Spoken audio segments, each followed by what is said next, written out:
Ooh, man, I always get so nervous. I don't know why. All right, let's get it. What's up everybody, my name's Tristan with Reptile Dysfunction, coming at you again with another video. So in today's video, we're gonna talk about why I prefer feeding live versus frozen. So cue the intro.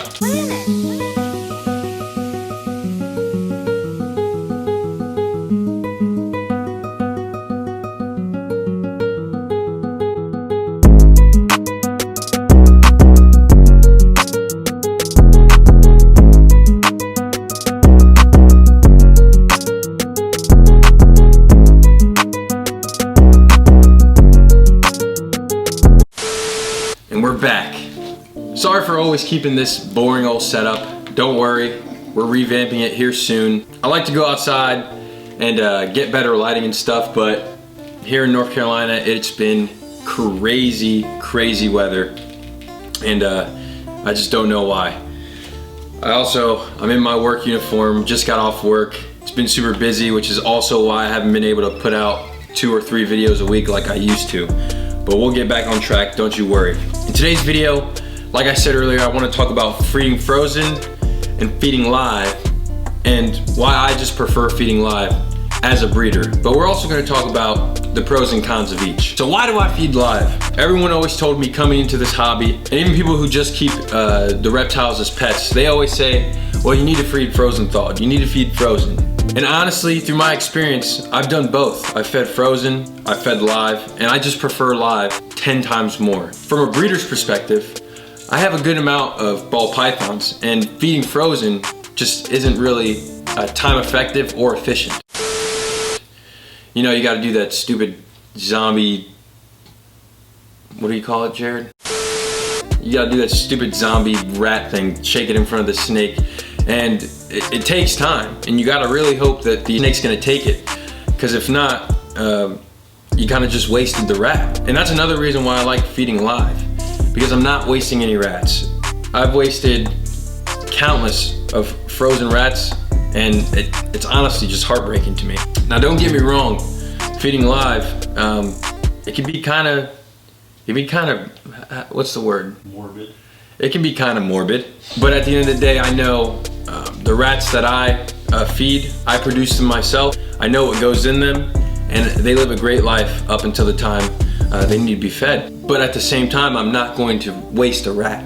If my ball python doesn't eat the live rat, it's too easy just to put it back and maybe next time. So that's one of the main reasons why I like feeding live. So like I said earlier with the time thing, feeding live is just a lot more time effective. I just throw in the rat, close the tub, move on to the next one. Throw in the next rat, close the tub, so on and so forth. So I'm not really wasting time, and it doesn't take forever to feed the snakes. And once I go through all the snakes, I then reverse back and check each tub to see if it ate, if it didn't. And if it didn't eat, I just put it back like I said before. Feeding live is also, in my opinion, better because it's just what my snakes prefer.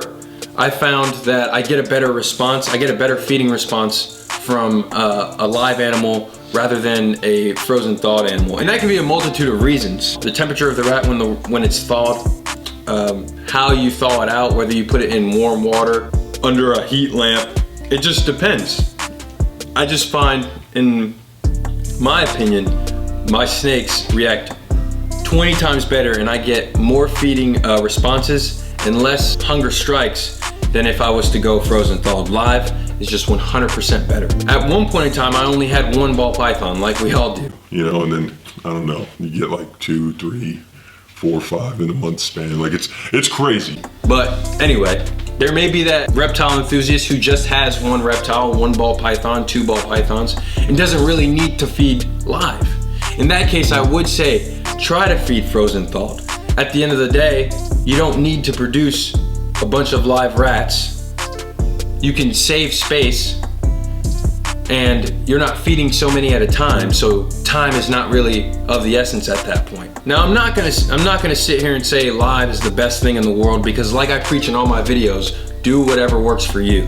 But there is still cons behind feeding live. Number 1 point being, there's a chance that the rat will injure or hurt the snake, and that's That's 100% true. It can happen. Anything that has a mouth and has teeth can bite. And if your snake doesn't grab onto the rat at the perfect spot, it could bite. It could bite the snake. Now, I've had this happen only once in my time of feeding live, and it was just a surface wound. The snake shed right after, and she looked great, and she still eats. So it's not really a big deal, but it's still something to consider. It could still happen. An infection could happen. You might have to take it to the vet. That's just something you have to think about. But hopefully, if you are a responsible pet owner and a responsible breeder, you know how to fix the issues and who to go to if you can't fix them yourself. So I've noticed in all my videos, I've been talking more than showing off animals, and that's just because I like to educate and give people and shed a light onto different perspectives of how to keep ball pythons, how to breed ball pythons, so on and so forth. But we got something really cool.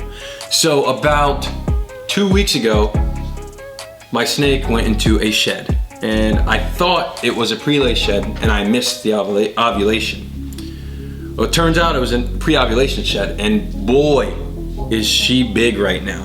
So I'm gonna go get her, so I can also show you guys what a gravid ball python looks like.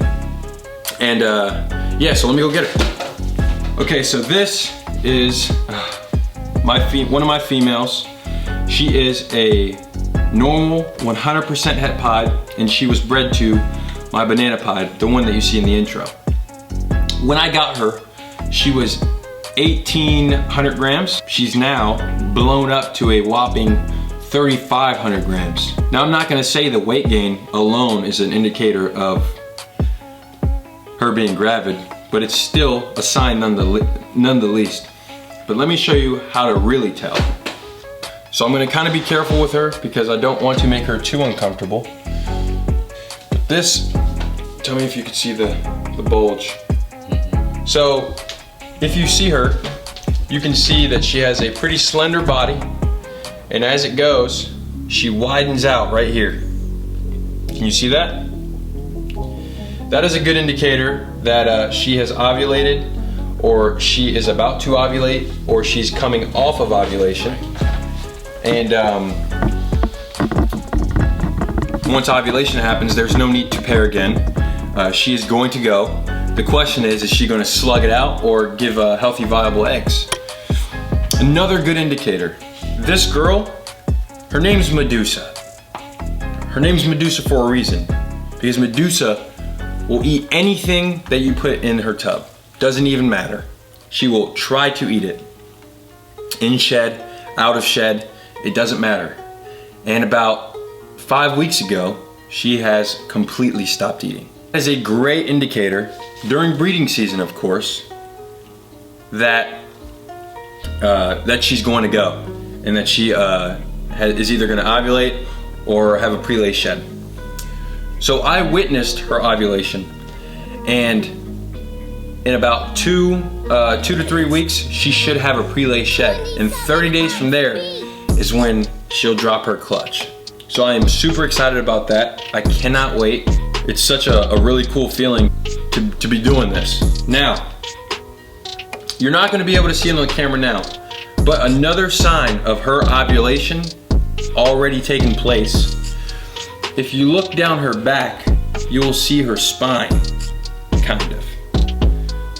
And I can see it from here. You won't be able to see it on the camera, that her spine is protruding. That is another sign that your snake is ovulating.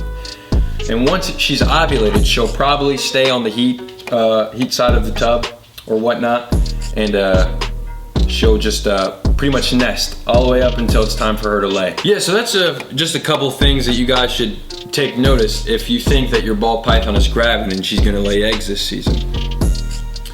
There's also plenty of videos out there right now, so don't take my word for it. Go ahead, search those other YouTube videos, look up on social media. There's plenty of videos better describing what an ovulation looks like. That's just something I thought of and decided to put in this video. Going back to the frozen thawed versus live thing, I hope that gives you a good impression as to why I chose to feed live with my collection versus feeding frozen thawed.